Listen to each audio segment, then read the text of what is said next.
The sharp crack of the slap echoed through the vast living room. My cheek instantly flared with an unbearable, stinging pain. The ringing in my ears almost drowned out the screaming match unfolding before my eyes. "Ethan, you're a monster. How dare you push me?" Sophia Bell, dressed in a pristine white gown like a lily crushed by a merciless downpour, collapsed weakly onto the plush carpet. She clutched her wrist as tears welled, shimmering in her eyes. I held my burning cheek, staring at him in disbelief. I didn't even touch her.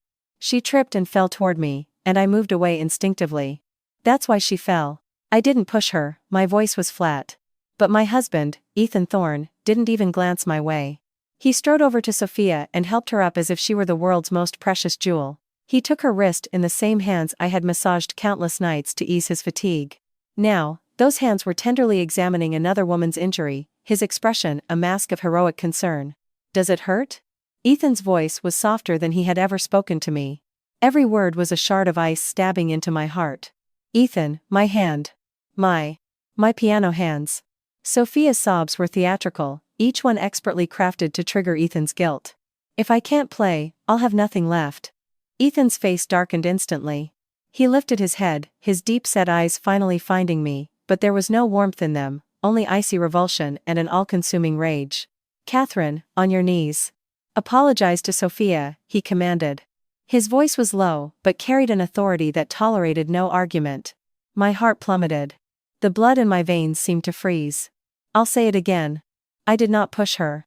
I straightened my back, meeting his glacial stare. 3 years of marriage had seen me become compliant and patient, smoothing away nearly all my sharp edges.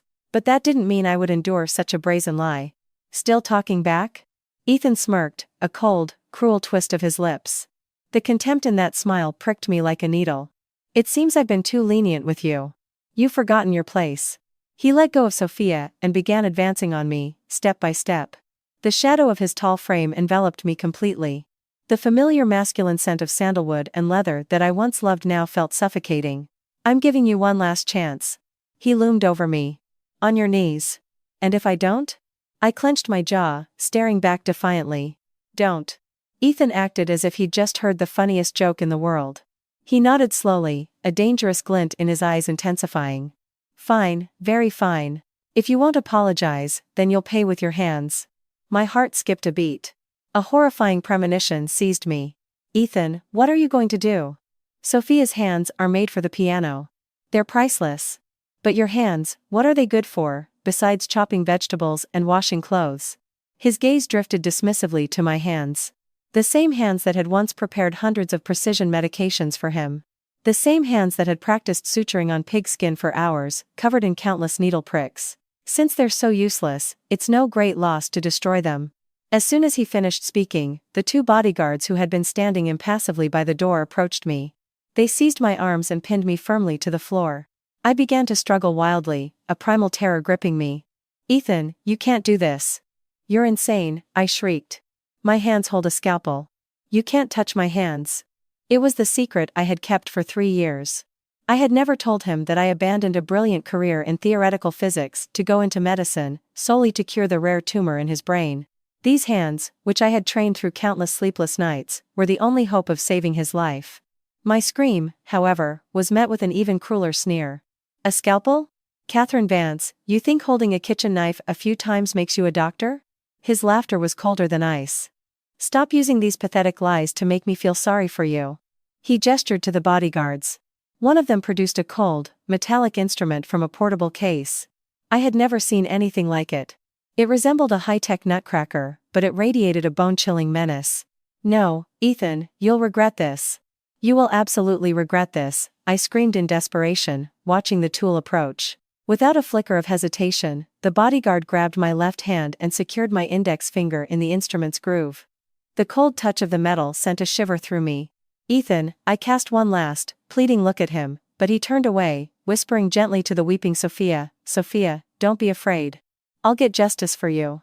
As his words faded, the bodyguard began to slowly, millimeter by millimeter, tighten the vise. I could hear the faint whir of gears, feel the metal edges digging into my flesh. The pressure mounted until the bone gave way. Crack. The sharp, sickening sound of breaking bone echoed in the silent room. A searing pain exploded from my fingertip, shooting through my entire body like an electric current. My vision went black. I almost fainted. It wasn't just a break, it was the sound of a bone being mercilessly crushed to dust. My index finger bent at an unnatural angle, and blood instantly soaked the bodyguard's gloves. But it was only the beginning. They didn't stop. The instrument opened, then clamped down on my middle finger. Crack. My scream turned into an inhuman howl. The metallic taste of blood filled my throat. Through a blur of tears, I saw Sophia hiding in Ethan's embrace, a triumphant smirk playing on her lips. And Ethan, my husband, the man I was going to dedicate my life to, never once looked back. Crack. Crack. The sound of my bones breaking followed, one after another, like a pendulum of death, methodically and relentlessly shattering my nerves. My initial screams subsided into muffled whimpers, and finally, I had no strength left even for tears. My consciousness was drowning in agony. My mind was a ringing void, filled with nothing but the bone-deep pain and the sounds that destroyed all my hopes. When the 10th finger was crushed, the pain turned to a dull numbness. I lay on the floor like a heap of torn flesh, only the faint rise and fall of my chest proving I was still alive. My hands were mangled beyond recognition, a bloody pulp. The thick, metallic scent of blood filled the room. That's enough. Ethan's voice finally cut through the haze, as calm as if he were commenting on the weather. Drag her over to Sophia. Make her bow and admit her guilt. The bodyguard dragged me across the floor like a dead dog and dropped me at Sophia's feet. My head was shoved brutally against the hardwood, hitting it with a dull thud. Sophia, are you satisfied now? Ethan's voice was filled with a sickening, feigned tenderness. I lay on the cold floor, my consciousness fading. Before I finally sank into darkness, I heard Sophia's crystal clear, though still tearful, voice. Ethan, you're so good to me. Those words didn't cut my fingers. They annihilated 3 years of my unconditional love for him. Ethan, from this moment on, all that's left between us is a blood debt. The sharp, antiseptic smell of bleach stung my nostrils. I forced my heavy eyelids open. The first thing I saw was the blindingly white ceiling of a hospital room. It was quiet, save for the rhythmic beeping of medical equipment. I tried to move, and an excruciating pain in my hands instantly threw me back to that bloody afternoon. I lowered my head and saw my hands, now encased in huge, ball-like bandages. Dark stains of blood were still seeping through the gauze. You're awake. A weary voice spoke. I turned my head to see a middle-aged doctor in a white coat and gold-rimmed glasses. His eyes held an unconcealed pity. Doctor, my hands. My voice was a raw, sandpaper rasp. The doctor adjusted his glasses, sighed, and spoke with a heavy heart. Mrs. Thorne, please prepare yourself. The phalanges of your fingers have suffered comminuted fractures. The nerves are completely destroyed. We've done everything we can clean the wounds, set what we could, but... He paused, choosing his words carefully. It will be impossible to restore their previous function. In the future, you will find it difficult not only to perform delicate surgical procedures, but even to hold a glass of water. The rest of his words faded into a dull roar. One phrase echoed in my mind. Completely destroyed. For Ethan, I had given up a brilliant future as a leading physicist and immersed myself in the field of medicine, a field I never cared for. For 3 years, I had spent my days and nights in locked labs, practicing nerve microsurgery on animal subjects. I had turned my hands into the most precise and steady surgical instruments in the country. All of it was to defuse the time bomb ticking in his head. And now, these hands, into which I had poured my entire soul and hope, had been destroyed by him. The irony was suffocating. The door to the room opened, interrupting my thoughts. I thought it might be Ethan, and a pathetic flicker of hope, which I was ready to laugh at myself for, stirred in my heart. Maybe, after calming down, he felt some remorse. But it was his personal assistant, Alex, who walked in. He wore a practiced, professional smile, but his eyes held a hint of condescension. He placed a folder and an envelope on the bedside table. Mrs. Thorne. He faltered, then corrected himself. Miss Vance. Mr. Thorne is currently accompanying Miss Bell to a therapy session. He was unable to come. He asked me to give you this. My heart finally sank into an icy abyss. So, while I was enduring the hellish pain of my shattered fingers, he was gently consoling the true culprit. I didn't look at the documents. My gaze bored into Alex. He grew uneasy under my heavy stare, looked away, and quietly explained. It's the divorce agreement. Mr. Thorne has already signed it. The envelope contains a cashier's check for $10 million. He said this is compensation for your hands and for 3 years of marriage. He also asked me to convey that you should take the money and leave New York as soon as possible. Don't appear before Miss Bell again and be an eyesore. Compensation for my hands. An eyesore. I stared at the check and suddenly let out a low laugh. I laughed and laughed until tears streamed down my cheeks, hot drops that burned my skin. $10 million. He thought he could buy my hands for that pathetic sum. He would never know that these hands could have brought the Vance Corporation over $500 billion. These hands were his only ticket to life. Fine. Very fine, I hissed through my teeth. Seeing me laugh, Alex seemed to sigh in relief. He spoke stiffly, then please get some rest. I won't disturb you any longer. He practically fled the room, as if afraid my despair was contagious. The room was once again deathly silent. With my mangled hands, I clumsily pulled the divorce agreement and the check toward me. Ethan Thorne's sprawling signature cut into my eyes. The number on the check seemed like the cruelest joke in the world. I couldn't hold it back any longer. I buried my face in the pillow and let out a raw, animalistic howl. All the grief, the rage, and the bone-deep hatred erupted in that single moment. I don't know how long I cried. When the tears ran dry and my throat was raw, I slowly lifted my head. There was no sadness left in my eyes, only a dead calm and an icy resolve. My love had died the moment my bones had cracked. All that remained was vengeance. I propped myself up on my elbows and awkwardly tried to pick up the weightless check with my trembling, disfigured hands. Every movement was a struggle, sending waves of agony through me. I walked to the trash can in the corner of the room, opened my fingers, and the piece of paper, bearing all of Ethan's arrogance and insults, fell silently into the filth. Having done that, I returned to the bed and picked up my phone. Since my fingers couldn't bend, I had to use my knuckles, repeatedly and painfully tapping the screen to find an encrypted number pinned at the very top of my contacts. A number I hadn't called in 3 long years. The call was answered on the first ring. Katie? A voice, authoritative but aged, came through the line. It was tinged with a barely perceptible tremor of excitement and anxiety. Hearing that voice, all my carefully constructed composure crumbled. Uncontrollable sobs broke through my voice. Grandfather. My girl. They hurt you. The old man's voice on the other end, my grandfather, Edward Vance, head of the formidable Vance Corporation, was laced with pain. I told you that punk from the Thorne family wasn't worthy of you, but you wouldn't listen. Grandfather, I was wrong. I closed my eyes as a single, pure tear traced a path down my cheek. I shouldn't have disgraced you and the entire Vance family for some man. What matters is that you're coming back. Just come back. Edward Vance's voice softened. As long as you're with us, the Vance family will always have your back. I took a deep, shuddering breath, wiping away my tears. My voice was steady and hard when I spoke again. Grandfather, I'm coming home. And I want their entire family to pay for my hands with their lives. There was a moment of silence on the other end, then Edward Vance's voice, now hard as steel, replied, Good. Grandfather has been waiting to hear those words for 3 years. Katie, don't worry. Anyone who dared to hurt you will pay the Vance family back 100-fold.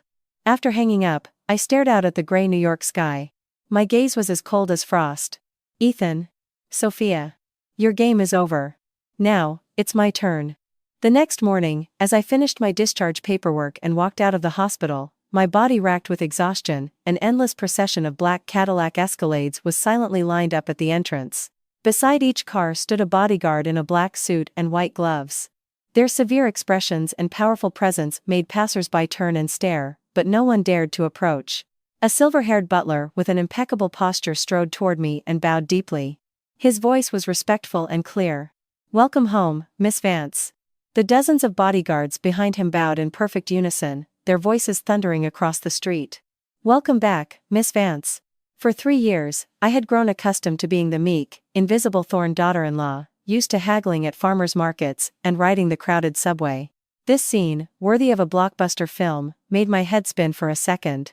But I quickly regained the cool, imperious composure befitting the heiress of the Boston-based Vance family. Charles, thank you for your trouble. I gave a slight nod. It is no trouble, ma'am. It is my greatest honor to welcome you. Charles's eyes were slightly red. He glanced cautiously at my bandaged hands, a mixture of pain and fury in his gaze. But he said nothing more, only opening the door of the extended Escalade at the center of the motorcade. The car pulled away smoothly, leaving behind the city where I had suffered my humiliation, and headed toward a heavily guarded estate in nearby Connecticut. It was a secret Vance compound. The lavish cityscapes of New York blurred past the window, disappearing behind me like the foolish marriage I was leaving in the past. An hour later, the motorcade entered the estate. There was no opulent decor, only sleek, white buildings that hummed with an air of futuristic technology. A faint medicinal scent hung in the air. This was the main biotechnology lab of the Vance Corporation. A helicopter was already waiting on the helipad. Without a moment's delay, I boarded the private jet bound for Boston, for the Vance family's main residence. When I set foot on my home turf again, I was met by a group of gray-haired experts.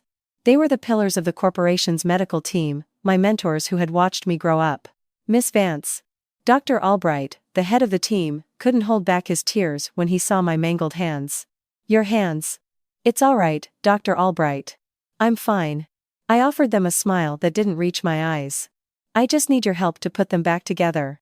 They led me deep into the lab, to an ultra-sterile, special-purpose chamber codenamed Nirvana. In the center of the room was a giant glass tank filled with a pale green liquid. Miss Vance, this is the neuroregenerative fluid we developed based on your theoretical research, Dr. Albright began to explain. It stimulates high-speed cell regeneration, mending bone and nerve endings. However, he hesitated. The process is akin to scraping poison from the bone. The level of pain may be 10 times greater than what you experienced when they were broken. I understand. I looked at the tank of fluid calmly, without a trace of fear. The pain of my shattered fingers had already destroyed my perception of suffering.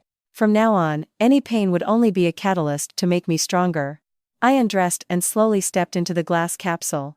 As my body became fully submerged in the pale green liquid, an indescribable, monstrous pain shot through my hands. It felt as if billions of ants were gnawing at my bone marrow, as if countless red-hot needles were stitching through my nerves. I couldn't suppress a choked gasp of agony. My forehead was instantly beaded with cold sweat. I bit down hard on my lip to keep from making another sound, and blood trickled from the corners of my mouth, staining the green fluid red. Through the glass, I could see my grandfather and Dr. Albright watching me, their hearts breaking. I closed my eyes, and the image of Ethan's cold face and Sophia's victorious smirk flashed in my mind. What is this pain? Compared to the humiliation and betrayal they gave me, this is nothing. I swore to myself, the day my hands are healed, will be the day the Thorne family is annihilated. For the next few weeks, I spent nearly all my time in the Nirvana chamber, submerged in the fluid for 20 hours a day. Every fusion of bone and regeneration of nerve made me wish for death. But while my body endured the limits of torment, my mind remained clearer than ever. Through a secure communication channel, I began to remotely direct the Vance business empire. Charles, I need all of the Thorne Enterprises commercial documents, especially the details of their medical equipment supply chains. And start a rumor. Say that the mysterious surgeon known only as Dr. N, for unknown, has been traveling incognito lately, but seems to have taken a great interest in complex brain tumor cases in the United States. Also, have several exclusive business suits from Tom Ford tailored for me, and a pair of custom-made black velvet gloves. I'll be attending the International Business Forum in New York next week as the heiress of the Vance family. To the outside world, I was still the pathetic, discarded wife of the Thornes with ruined hands. But only I knew that beneath those black gloves, a new, stronger, and steadier pair of godlike hands was being forged from the ashes. Meanwhile, in New York, in the CEO's office of Thorne Enterprises, Ethan was suddenly struck by a blinding headache. The world spun, his vision went dark, and he collapsed heavily to the floor. After being rushed to the hospital, the top neurosurgeons in New York held an emergency consultation.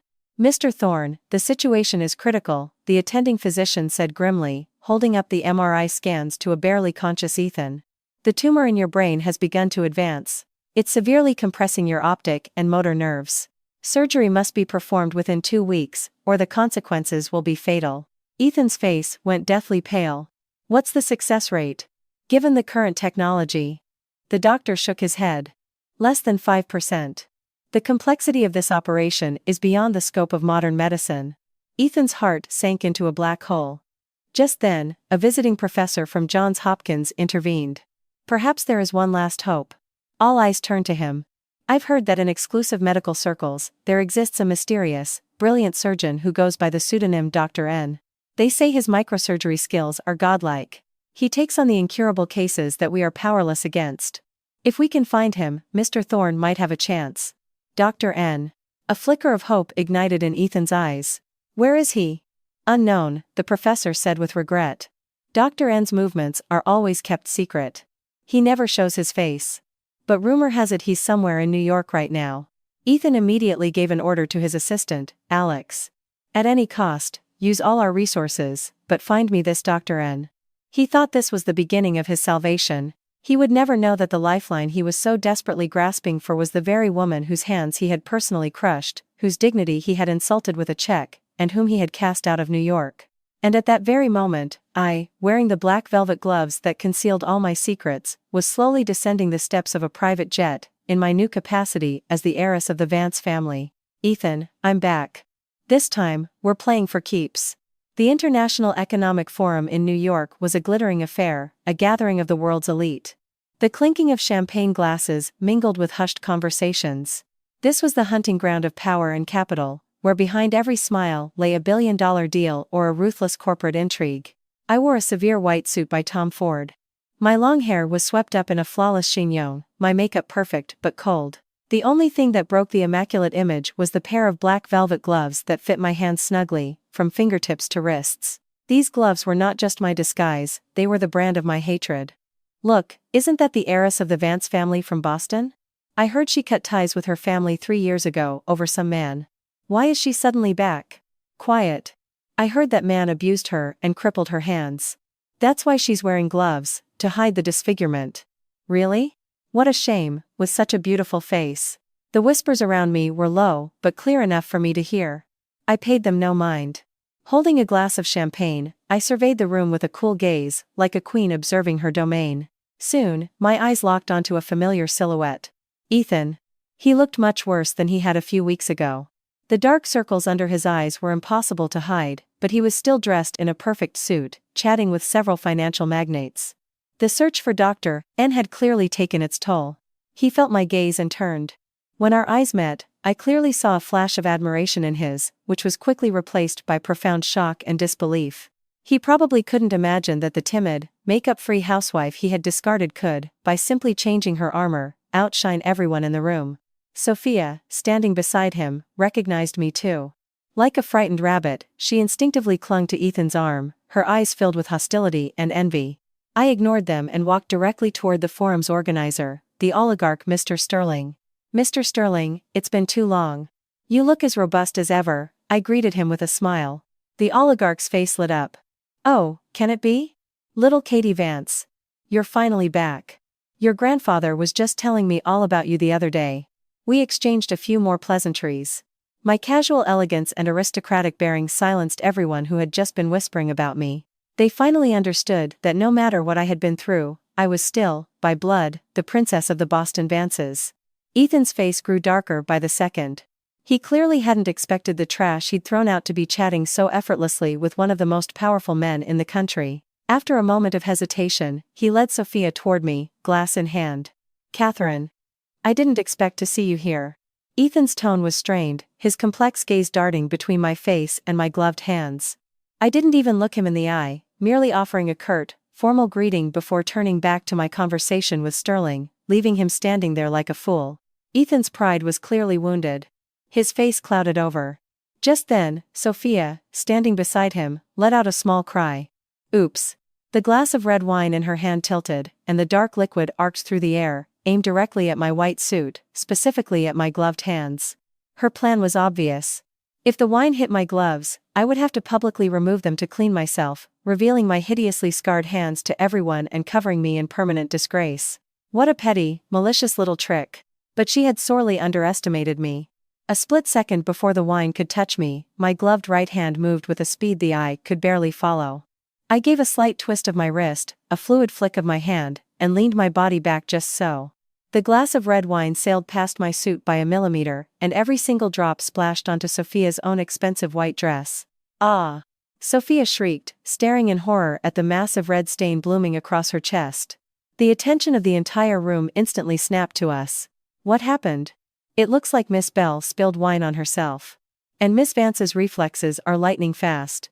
Sophia's face alternated between red and white. In a fit of rage and shame, she pointed a finger at me and shrieked, Catherine Vance, it was you. You pushed me on purpose. Before I could even open my mouth, Ethan stepped forward, shielding Sophia with his body, and barked at me, Catherine, isn't it enough? Sophia has been through enough.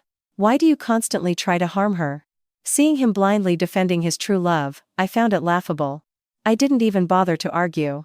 I slowly raised my gloved right hand, admiring it under the light of the chandeliers, and said with a cold, mocking tone, "Mr. Thorne, accusations require proof. Besides, my hands are priceless.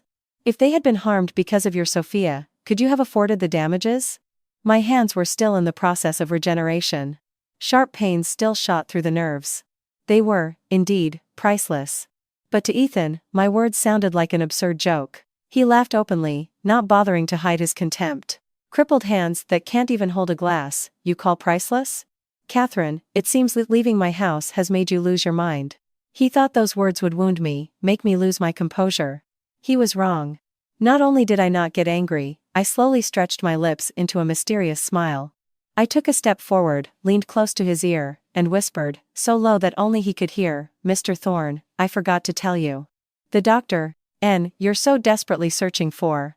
He hates it, more than anything, when someone touches his things or hurts his people. How do you think he'd feel if he learned that you publicly insulted my crippled hands today, for the sake of another woman? Do you think he would still want to take on your surgery?"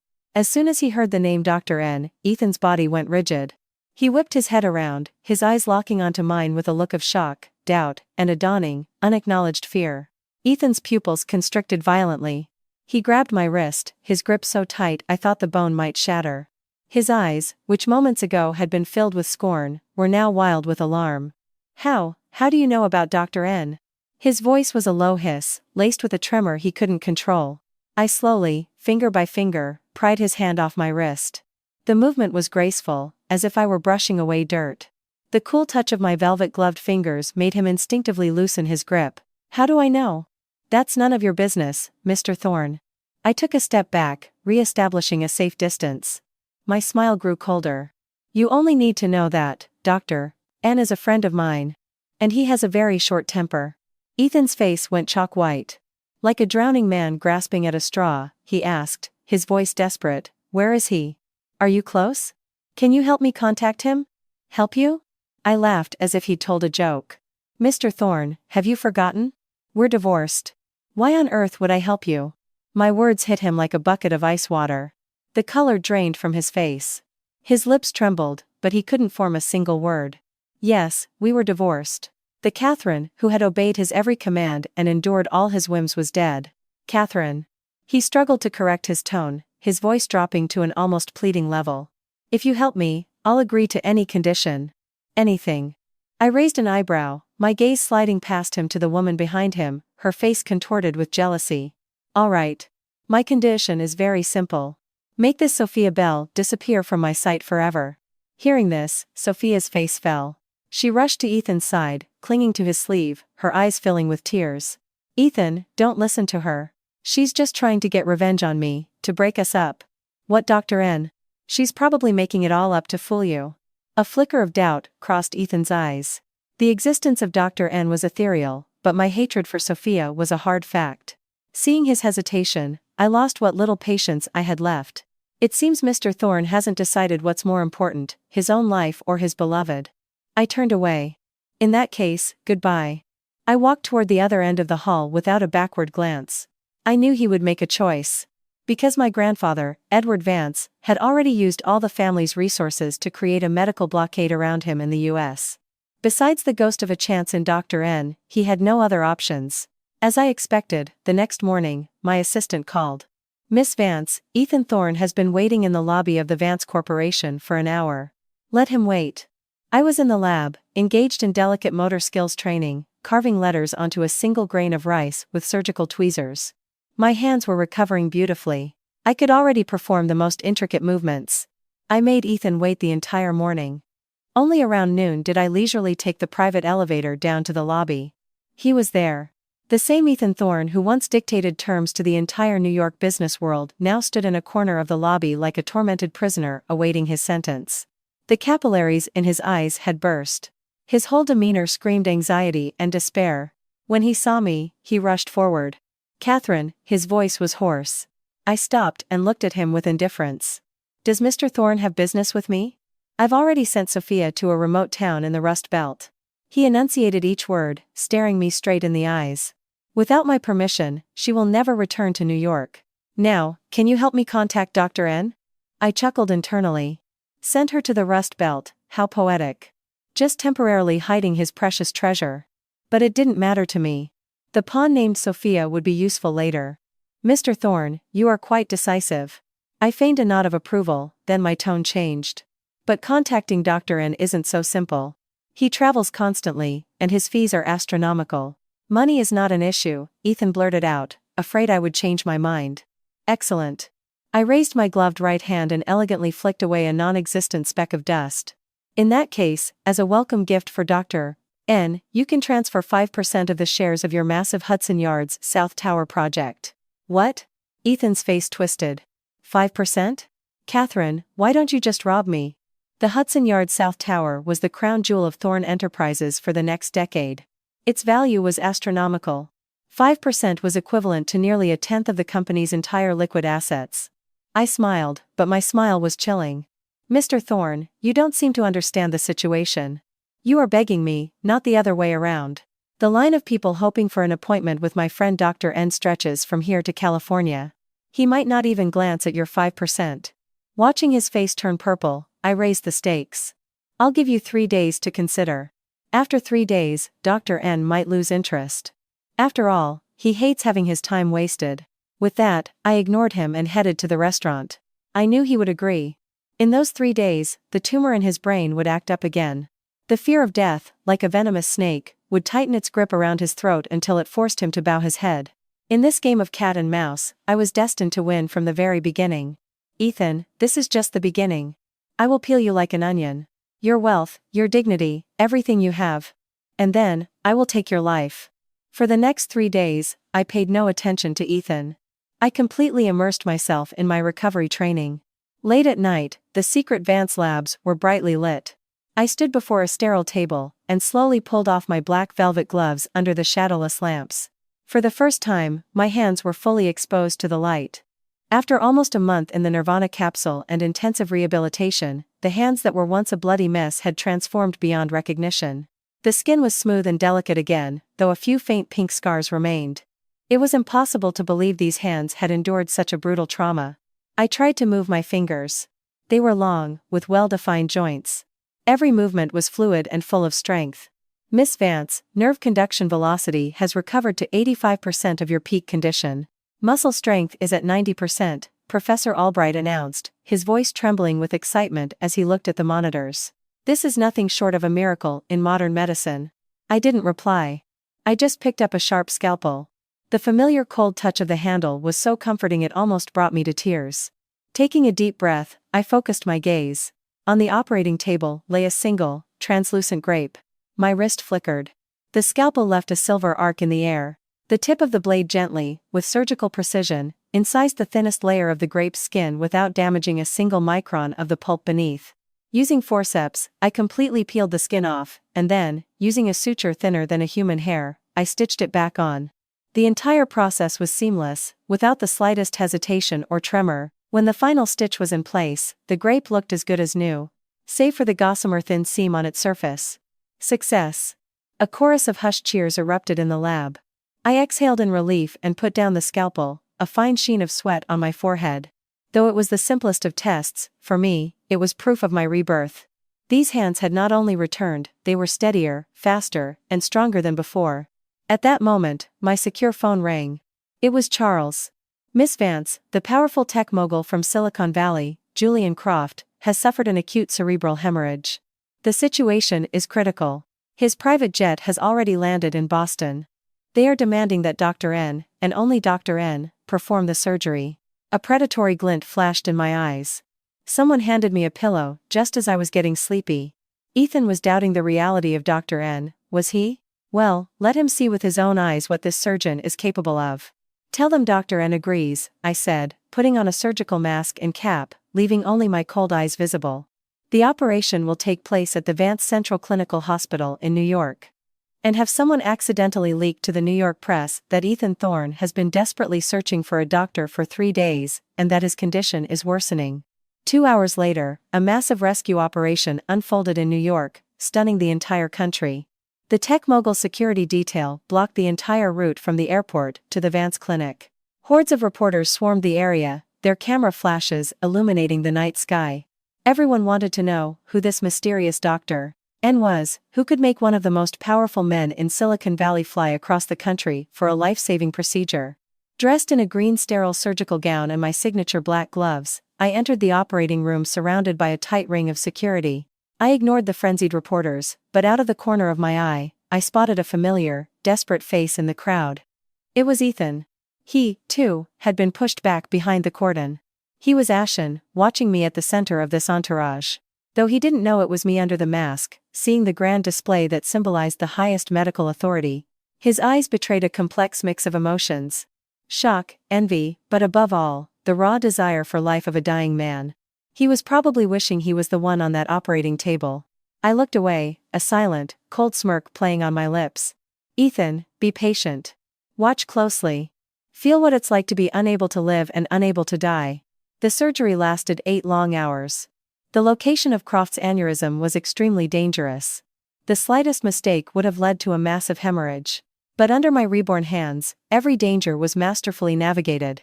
Dissection, ligation, removal, each movement was a textbook example of perfection.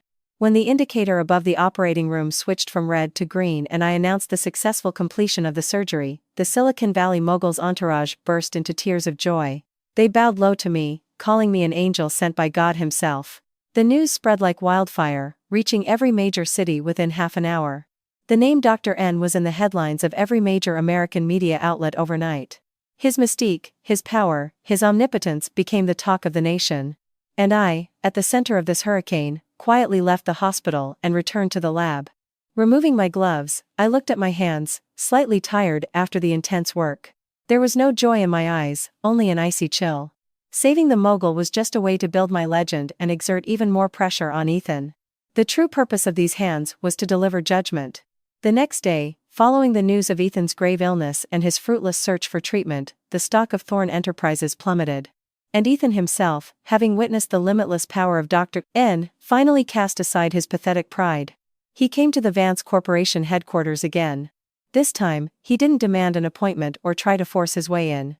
He just stood there, from early morning until dusk, like a stone statue. Only when I finished my work did he approach me, dragging his feet.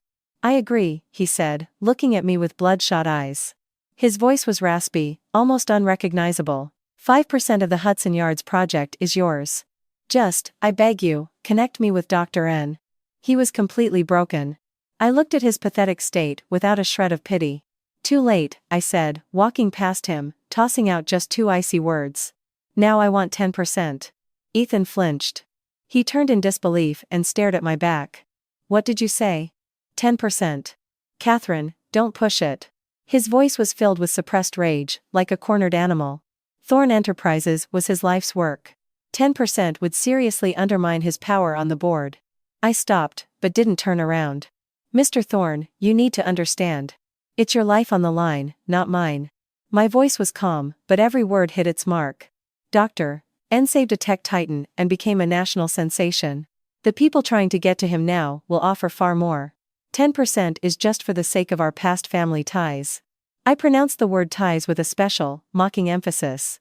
Ethan's breathing grew ragged. He clenched his fists, the veins on the back of his hands bulging. I knew his sanity was hanging by a thread. If it weren't for the sword of Damocles hanging over his head, he would have lunged and strangled me. I slowly turned, meeting his blazing eyes, and offered an alternative with a smile. You can refuse. After all, you're not the only Thorne heir. I hear your cousin Victor, who studied abroad, has been very active lately. That remark hit his most vulnerable spot. The infighting in the Thorne family had always been brutal. Victor had long dreamed of taking his place. If the rumors of Ethan's illness were confirmed, Victor would immediately seize power. Then Ethan would lose not only his life but also his empire. Of 2 evils, one chooses the lesser. Ethan stared at me, his face a mask of agonizing conflict. The air between us seemed to freeze. After a long moment, he ground out through clenched teeth, "Fine. I'll give it." He sounded as if all the strength had been drained from him, his shoulders slumping. I smiled in satisfaction. I knew that from the moment he agreed, the fall of Thorne Enterprises was just a matter of time. Over the next few days, Ethan transferred the shares with astonishing speed. When I received the hefty contract, I felt no joy, only a cold indifference. "Now will you give me Dr. N's contact information?" Ethan asked impatiently, afraid I'd back out. "Not so fast." I handed the documents to my assistant and pulled a small Rubik's Cube from my purse. My gloved fingers began to twist it with lightning speed. It was my new method for training finger dexterity. "Dr. N is busy with new research and is not seeing visitors." I continued to manipulate the puzzle, adding casually, "But he asked me to pass something on to you." Ethan immediately tensed. "What?" "He said your case is very interesting to him. But he has a rule." I stopped fiddling with the cube and looked up at Ethan. "He never saves those whose minds are evil and whose hands are stained with blood." Ethan's face went instantly ashen. He remembered Sophia, whose hands had been broken on his order. He knows everything? "There is nothing Dr. N can't find out if he wants to," I replied coldly. "So, Mr. Thorne, before you ask for surgery, shouldn't you wash the blood from your hands?" I was forcing him to deal with Sophia, forcing him to pay for his crime. Ethan understood my implication. His face flushed with rage, he turned and left without a word. I knew he would do it. To save his own life, he was capable of anything. However, sometimes plans change. The day after his visit, I was in my office, performing the final stage of my hand rehabilitation. To achieve the best results, I had taken off my gloves and was solving a complex 12x12x12x12 Rubik's Cube at a dizzying speed. My fingers danced over the colored squares like they were performing a rapid sonata. Suddenly, the office door flew open without a knock. It was Ethan. Why had he burst in so unexpectedly? My heart leaped into my throat. Before I could even think, acting on pure reflex, I swept the Rubik's Cube into an open desk drawer.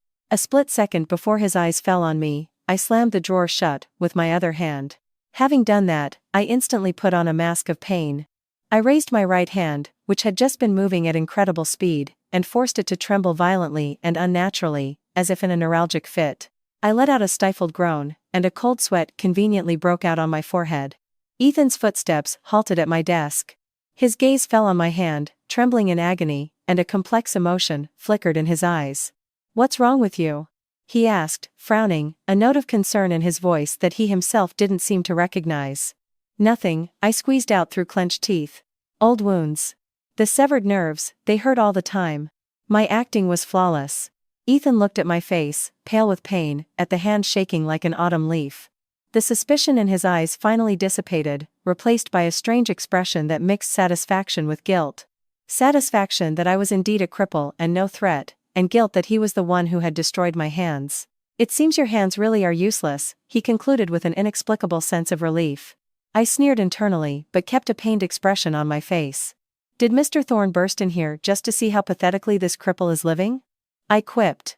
Ethan choked, his face twisting. He looked away and pulled a folder from his briefcase. "I've already dealt with Sophia. She was sentenced to 10 years for aggravated assault and corporate espionage. Here's the court verdict."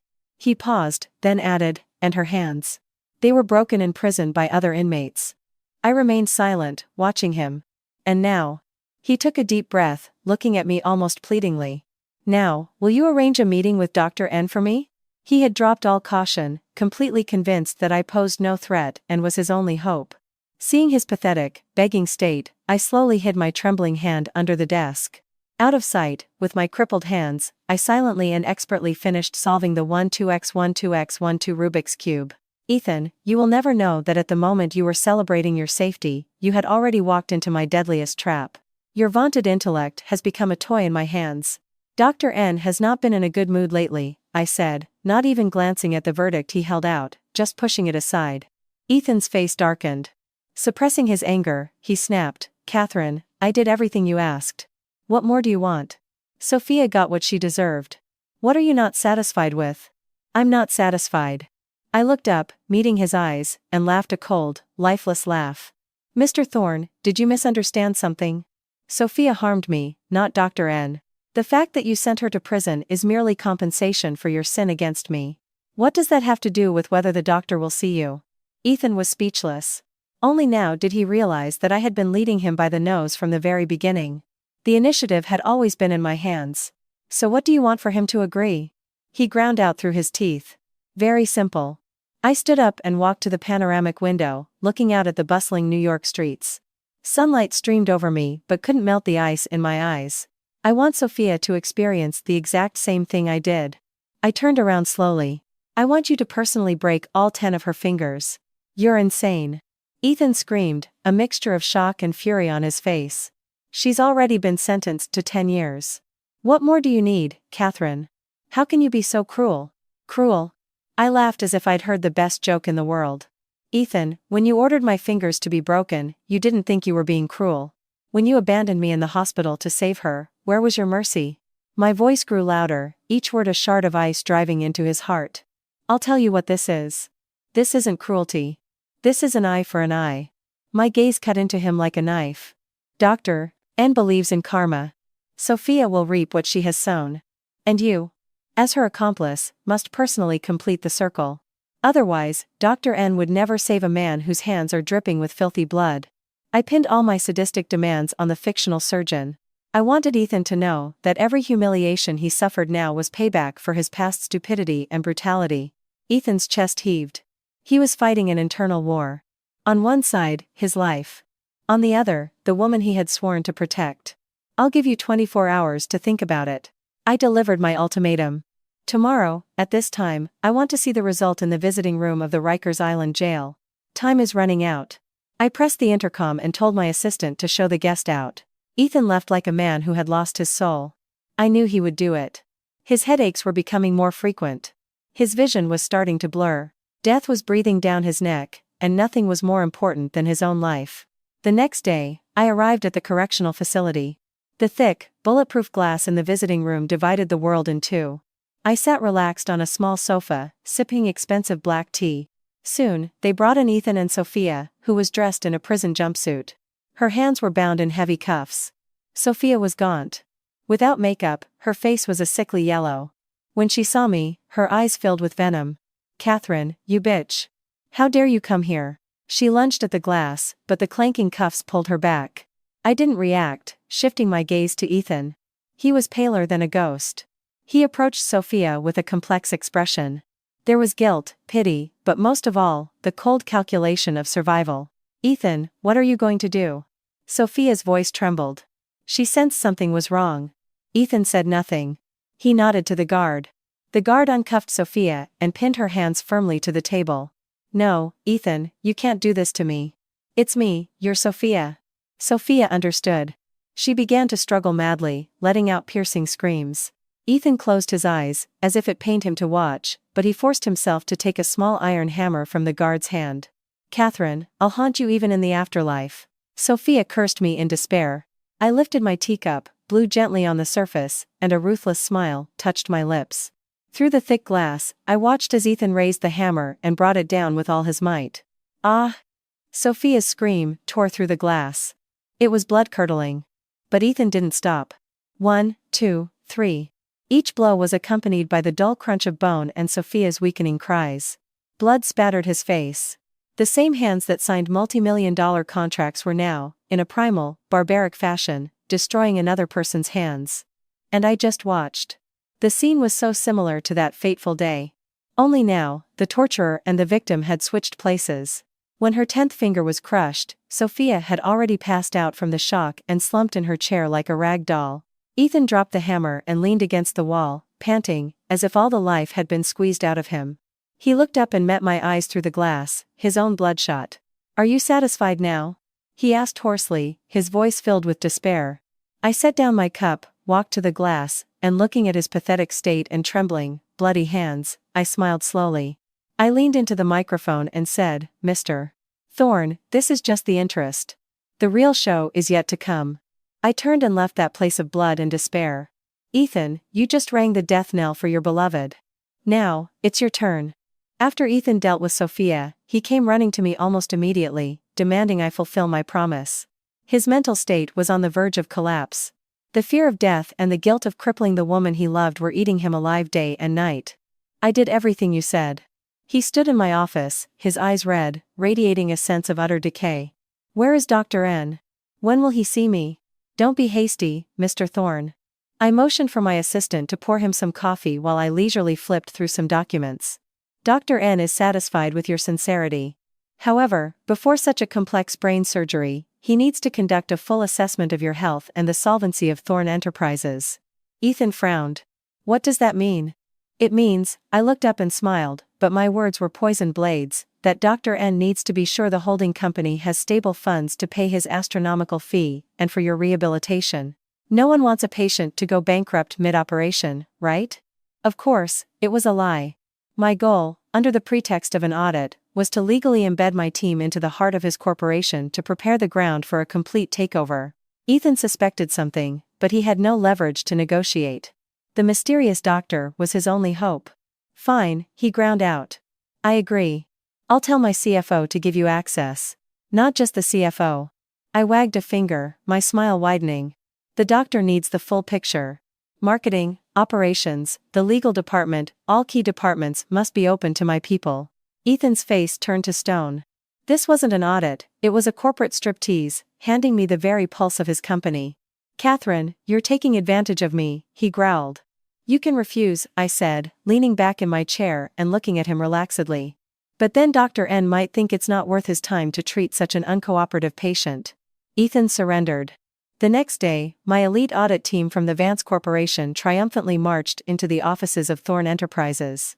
Ethan thought it was a simple formality. He was wrong. My team began to scrutinize every penny from the last 10 years. Mr. Thorn, why does this overseas investment risk report have the lowest rating?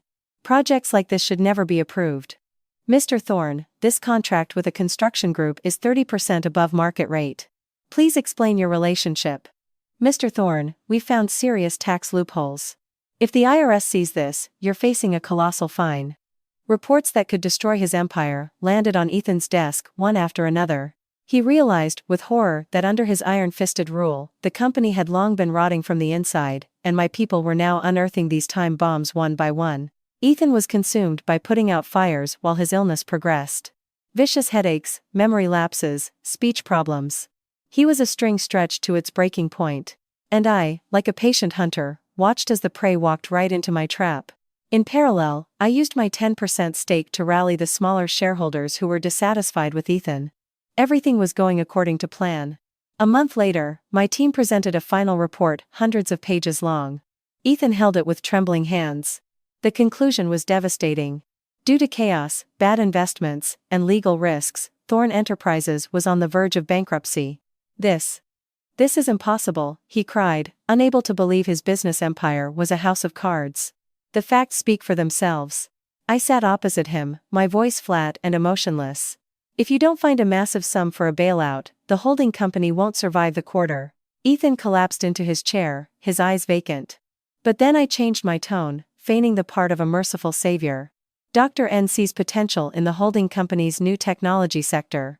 The Vance Corporation is willing to extend a helping hand. A flicker of hope ignited in Ethan's eyes. You'll help me? Of course. I produced another document. This is an investment agreement. We will buy 41% of the shares at market value, becoming the majority shareholders. In return, we will save the company, and the surgeon will immediately schedule your operation. Ethan's expression changed every second. He understood that by signing, he would lose his company. He would go from dictator to my puppet. It was blatant robbery. But did he have a choice? If he didn't sign, he would die, and the company with him. If he signed, he had a chance to live. I'll sign, he finally squeezed out. Watching him put his signature on the paper, I smirked. Ethan, you think you bought a chance at life? No. You bought a ticket to an even deeper level of hell. After signing that contract, selling his soul, it was as if all life had been drained from Ethan. His pride, his empire, it all transferred to the Vances overnight. The corporation's money flowed in, stabilizing the stock. I kept my promise and told him the surgery was scheduled in a month. I needed that month to completely gut his company. As the majority shareholder, I joined the board and conducted a massive purge. All of Ethan's loyalists, the ones who had once looked down on me, were fired. Their positions were filled by the best managers from the Vance Corporation. Ethan watched as his power was stripped away, helpless to do anything. He became a figurehead chairman. Every decision required my signature as CEO. More than once, he burst into my office, screaming, "Catherine, what are you doing? This company bears the Thorn name. Watch your tone, Mr. Thorn." I wouldn't even look up from my papers. The Vance Corporation holds the controlling stake. Legally, this is our company. And you are just an employee. He would tremble with rage, but he had no arguments. If you're not satisfied with my management style, you can resign, I would say, looking at him coldly. But I suppose you'd hate to lose the huge salary you're paid for that nominal title. After all, besides that, you have nothing left. Time and again, he lost to me. He went from a king to a prisoner, dependent on my mood. I enjoyed grinding him into the dirt. One day, I was reviewing a report on Ethan's overseas assets, villas, private helicopters, all the things he'd bought to evade taxes. Soon, they would all be mine. My assistant entered with a strange look on his face. Miss Vance, there's a man here who claims to be Ethan Thorne's cousin. Victor Thorne. He wants to see you. Victor. I smirked. The fish had taken the bait. Let him in. A young man entered, bearing some resemblance to Ethan, but with softer, craftier features. He broke into a wide smile. Miss Vance, I've heard so much about you. I'm Victor Thorne. Have a seat. I gestured to the sofa. Victor got straight to the point. I won't beat around the bush. I know you bought the holding company to get revenge on my blind fool of a cousin. I raised a questioning eyebrow. A flash of ambition lit his eyes. I've always wanted to take his place as the head of the family. We have a common enemy. I think we can cooperate. Cooperate? Why would I need to do that? I'm already in charge. No, no, no. Victor wagged a finger. You own the controlling stake, but you're an outsider. The old guard on the board and in the Thorne family are silent, but they don't accept you. As long as Ethan is alive, he's their banner. But if he dies, and I take over as head of the family with your support, then both the family and the holding company will truly be yours. Isn't that mutually beneficial? What a clever, disgusting man. Willing to sell his cousin's life for power. I liked it. And what's the plan? I asked. Very simple. In a month, during the surgery, your doctor will just have an accidental death on the table. I'll take care of the aftermath so no suspicion falls on you or the clinic. He thought Dr. N was real, and I was just an intermediary. Perfect. Sounds plausible, I said, pretending to think. But why should I trust you? This is why. Victor produced a flash drive and a stack of documents. This is proof of all of Ethan's dirty dealings. Bribes, market manipulation, hostile takeovers. Any one of these is enough to put him away for life. I flipped through the documents, smirking. There isn't a single decent man in the Thorne family. Excellent. I'll pass this on to the clinic's management. Whether they agree or not will depend on your performance. Victor left, satisfied, thinking he had found a powerful ally and would soon be stepping over his cousin's corpse. But he didn't know he was just another pawn on my board. I immediately sent my lawyers to leak this compromising material to the SEC and the DA's office. The net around Ethan was beginning to tighten. Your death is near, Ethan. But just when I thought everything was under control, the unexpected happened. Ethan, beaming and flushed, burst into my office. He slammed a medical report on my desk with a crazed, triumphant look. Catherine, didn't expect this, did you? The heavens haven't abandoned me. He jabbed a finger at the paper. I found someone to replace your charlatan doctor. Academician Alistair Finch from the Stanford Medical Center. A luminary of American neurosurgery. He looked at my scans and said he has a 70% chance of success. My heart skipped a beat. Of course, I knew Dr. Finch. He had been a mentor of mine in the past and was the only one who could even attempt this surgery. But I knew for a fact that 70% was a gross exaggeration. He wouldn't even have 50. How had Ethan contacted him, bypassing the Vance medical blockade? And I remained composed. Congratulations, Mr. Thorne. So, why are you here? To tell you that I no longer answer to you. Ethan's eyes burned with madness. He wanted to unleash all the humiliation of the past few months. You thought you took my company and my life and could do whatever you wanted? You were wrong. He circled the desk, loomed over me, and said menacingly. Now it's my turn to set the terms. First, withdraw your complaint against Sophia and get her out of prison. Second, return all my shares. Or else. He smiled a ghastly smile. I will release the recording of your conversation with Victor, about how you planned to have me killed on the operating table. My pupils narrowed. He knew about the deal. Seeing my shock, he laughed even louder. Surprised? Thought I was that simple? That idiot Victor has been under my surveillance for a long time. I have a full audio recording of your conversation. He brandished a small digital recorder. I had to admit, I had underestimated a cornered beast. Now I was faced with a choice. Agree, and my entire scheme would collapse. Refuse, and he would leak the recording. I would be exposed as a snake who planned her husband's murder, which would damage the Vance Corporation's reputation and could land me in prison. Well, Madam CEO? He savored my fear. Shame and prison? Or you give me back everything? I was silent, my head bowed. My shoulders trembled slightly, as if from fear and despair. This only emboldened Ethan. I'll give you 24 hours. He tossed the recorder on the desk. Tomorrow, I expect a new share transfer agreement and an order for Sophia's release. Don't try any tricks, Katie. You can't beat me. He laughed uproariously and stormed out of the office. The moment the door closed, my feigned panic vanished, replaced by a cold, bottomless calm. I picked up the recorder and pressed play. Yes, it was our conversation with Victor. Oh, Ethan. You really think you've won? You think you found a way out and have me by the throat? You're mistaken. All of this was just an appetizer before the main course.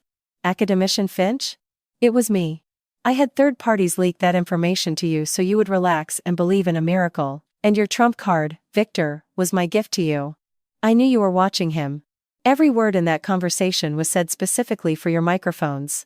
I wanted you to think you had me, so that at the moment of your greatest triumph, you would sign the contract that would cast you into the abyss. I opened a desk drawer and took out a document I had prepared long ago. Agreement for full fiduciary asset management and debt transfer. The essence was simple.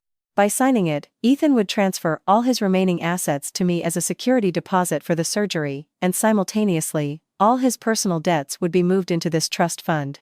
It was a true contract for the sale of his soul. After signing, he would go from a billionaire to a destitute bankrupt with massive debts. I picked up the phone and called my assistant. Tell the legal team to get ready. We're signing a new contract with Mr. Thorne tomorrow. Ethan, you think you see light at the end of the tunnel? No. That is the flame of hell, lit in your honor. The next day, I prepared a fake share transfer agreement and a phony release order for Sophia. Ethan strode in, radiating arrogance. Came to your senses, have you? He dropped into the chair with contempt. You've won, Mr. Thorne. I surrender. I pushed the documents toward him, feigning unbearable resentment. He read them carefully, nodded, and signed with relish. Should have done this from the start. He tossed the folder back at me. Remember, never mess with me. I'll remember. I nodded meekly, then, as if just recalling something, I produced another document. Mr. Thorne, one more paper. Your signature is needed. What's this? He frowned. A requirement from Stanford, I explained calmly, reciting my rehearsed story. Due to the strict internal regulations of the medical center, they need financial confirmation as a security deposit. You need to sign this asset and debt management transfer authorization for the duration of your treatment, to prove you can cover any costs and protect the clinic from risk. It sounded plausible. Ethan, intoxicated by his imminent salvation and his victory over me, had lost all caution. Seeing the words academician Finch and deposit, he was almost convinced. They complicate everything, don't they? He grumbled, taking the pen. Eager to get it over with, he was about to sign when I casually added, oh, by the way, as soon as you sign, I will be managing all your remaining affairs until you recover. It's a requirement. The academician doesn't want his patient distracted by business. That sentence was the final drop that soothed all his suspicions. The idea of offloading all his problems onto me, having the surgery peacefully, and returning healthy to take everything back blinded him. I see. He scrawled his signature at the bottom. Watching his signature dry, a weight lifted from my soul. I stood up, walked over to him, and extended my gloved right hand. A pleasure doing business with you, Mr. Thorne. Good luck with the surgery. He looked at me with the disdain of a victor and shook my hand firmly, almost painfully. I'll be counting on your prayers. He walked out with a light step, thinking he was on the road to a new life, not knowing it was the road to the gallows. The moment he was gone, I scanned the contract and sent it to the Vance Corporation's legal team. Begin, I wrote. Half an hour later, an official statement was released. Chairman Ethan Thorne was undergoing major surgery, all assets were being transferred to the management of Catherine Vance. Simultaneously, New York banks, courts, and the IRS received lawsuits from us to collect colossal debts from the holding company, and from Thorne personally. The financial storm began at my command, and Ethan knew nothing. He booked the most luxurious ballroom in New York and threw a grand party to celebrate his impending recovery, summoning the elite to boast one last time about his victory. He announced that the great Dr. Finch himself would save him. Everyone congratulated him. And then, the party was crashed by Victor, his cousin, accompanied by detectives from the district attorney's office. Ethan, Victor smiled maliciously.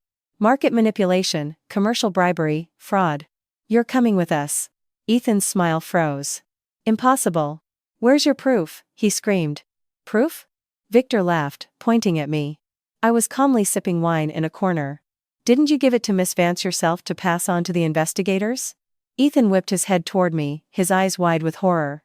He understood everything. There was no triumph. He had been a pathetic fool all along, a puppet I played with as I pleased. Catherine, he roared, lunging at me, but the detectives tackled him and threw him to the floor. Cold handcuffs snapped onto his wrists. I walked over to him with my glass and crouched down, looking into his eyes, red with fury. Ethan, you lose. I slowly poured the rest of the red wine over his head. The red liquid streamed down his face. Now, the only one who can save you is me. He was dragged away. A storm erupted in the New York business world. Thorne's stock hit rock bottom. Banks froze his accounts. The empire crumbled to dust. And I, like a savior, announced that the Vance Corporation would absorb the holding company and its debts. Everyone admired my nobility toward my ex-husband. They didn't know it was a perfectly planned hostile takeover. Ethan was placed in a pre-trial detention center in Manhattan. Awaiting trial, crushed by bankruptcy and criminal charges, his health finally gave out. The tumor ruptured. Seizures, speech loss, incontinence. The jail, fearing liability, transferred him to the Vance Clinic. The doctors issued a critical condition notice. Ethan's parents, the same old couple who had once humiliated me, were now on their knees in my office, weeping. Katie, we beg you. For God's sake, save him. We know we were wrong. We'll bow to you. They banged their heads on the floor. I watched them with icy indifference. Too late. I pulled my leg from their grasp. Your Dr. N has already left the country. No, it can't be. Katie, you can do anything. We'll give you everything the family has left. I have no way to help. I turned my back on their cries and curses. That night, the head of the hospital called. Miss Vance, Ethan Thorne is in a coma. Intracranial pressure is critical. Brain death is imminent. Prepare the operating room in 10 minutes, I said calmly. But, Dr. N, the doctor stammered. I am Dr. N, my tone tolerated no argument. Assemble the best specialists and connect the cameras from the OR to the television in his parents' waiting room. Let them watch it live. 10 minutes later, in a sterile gown, I entered the operating room. Ethan lay in a coma, tangled in tubes. The machines beeped. He was on the brink, but his survival instinct was still there. When I approached, his lips twitched. Doctor. Save me. I leaned over him, and in front of all the shocked doctors, I removed my mask.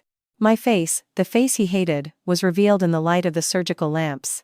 Then, I raised my hands and slowly pulled off the black velvet gloves. My hands were perfect. White, elegant, without a single scar, a work of art. I picked up a scalpel and twirled it between my fingers. Ethan, do you see? My voice, amplified, echoed through the operating room and into his parents' room. I am that doctor. Ethan's body convulsed. His glazed eyes focused and stared at me with absolute terror. The monitors went wild with alarms. Your hands, he rasped. Yes. They're healed. I held them up for him to see. I used the best regenerative technology, endured months of hellish pain, and restored them. They're even faster and more precise now. He understood. The one whose hands he broke was his only salvation. A wild remorse and hope flooded him. Save me, he begged with his eyes. For the sake of us once being husband and wife. All right, I nodded. I approached his head with the scalpel, aiming for the incision. His eyes filled with a crazed hope. His breathing evened out. And at the very moment he believed in his salvation, the clang of metal cut through the silence. I threw the scalpel with all my force into a metal tray. It bounced with a sickening clatter, like a funeral bell. The operating room froze. The doctors stopped breathing. The joy on Ethan's face froze, cracked, and crumbled to dust. Nothing was left in his eyes but ash and utter despair. Why? He breathed. I leaned close to his ear and whispered, I healed these hands to save people. But I never said I considered you human. His pupils dilated. I am the only one in this country who can perform this surgery, I smiled wider. But, Ethan, I don't want to. His body shook. A gurgling sound escaped his throat, and a fountain of blood erupted from his mouth, staining my gown. On the heart monitor, the pulsating line twitched, then went flat, emitting a long, piercing, continuous tone. He died not from the disease, but from absolute, soul-shattering despair at the moment of highest hope. In the waiting room, his parents screamed and collapsed. When his father, a gray-haired, crazed old man, came to, he rushed to the hors doors, screaming, "Murderer! I'll kill you!" I calmly changed and walked out into the hallway. The old man lunged at me, but Vance security tackled him to the floor. I looked down at him. "Mr. Thorne, one should be careful with one's words. Your son died from a ruptured aneurysm. Dozens of doctors are witnesses. I, a disabled person with non-functional hands, could not have saved him. I have no obligation to save strangers. Are you out of your mind?" I repeated the words his own son had once said to me. The old man choked with helpless rage. I walked down the hall. From one room, guards were escorting a woman in handcuffs and a prison jumpsuit. Her hands were in heavy bandages, her bones crushed to powder with no chance of recovery. It was Sophia. She had been brought from the detention center to say goodbye to Ethan. She saw me, and she saw my perfect hands. Her eyes nearly bulged from their sockets. "Your hands? How could they be healed?" she shrieked. I walked over, wiggled my fingers in front of her face, and smiled. "Yes, they healed. Unlike yours. You'll be a cripple for the rest of your days. Oh, and," I leaned in close, like the devil himself, "I forgot to tell you. Ethan just died on my operating table. I could have saved him. But I chose not to." Sophia froze. The malice on her face was replaced by an endless, black terror. She let out an inhuman scream, her eyes rolled back, and she collapsed. I watched the chaos with satisfaction. Ethan, Sophia, the Thornes, everyone who had hurt me had paid their price. The curtain had fallen. Ethan Thorne's death was a non-event in New York. A bankrupt criminal is just one-day gossip. The Thorne family collapsed. The father had a stroke. The mother was committed to a psychiatric hospital. Sophia went insane in prison and, a few months later, hanged herself with a bedsheet. And I began a new chapter. I restructured Thorne Enterprises, integrating it into the Vance Corporation. Our empire's market capitalization tripled. We became the #1 medical monopoly in the country. I never picked up a scalpel again. These hands became a symbol of my power. I founded the Catherine Vance Medical Foundation, investing billions of dollars in young, brilliant minds. They called me the godmother of medicine. 2 years later, the National Medical Congress in Miami. A team from my foundation had discovered new treatments for Parkinson's disease and won a national medical award. On stage, the young team leader said with tears in his eyes, "We thank Catherine Vance. Without her miraculous hands and her will, we wouldn't be here." The hall erupted in applause. All cameras turned to me. I stood and simply raised my perfect, white hands. Awe shone in people's eyes. After the ceremony, a journalist asked me, "They say your hands were once nearly destroyed. What gave you the strength to go through hell and be reborn?" "Love?" I scoffed internally, remembering the man who lay under the spotlight, choking on his own blood and despair. I looked into the camera and shook my head, my smile serene. No, not love. It was hatred, and the will to be reborn. I should thank the one who destroyed me. He taught me that an end is just a beginning, and that the only person you can ever trust is yourself. I smiled a dazzling, free smile. Outside the window, the bright southern sun was shining. My life was just beginning.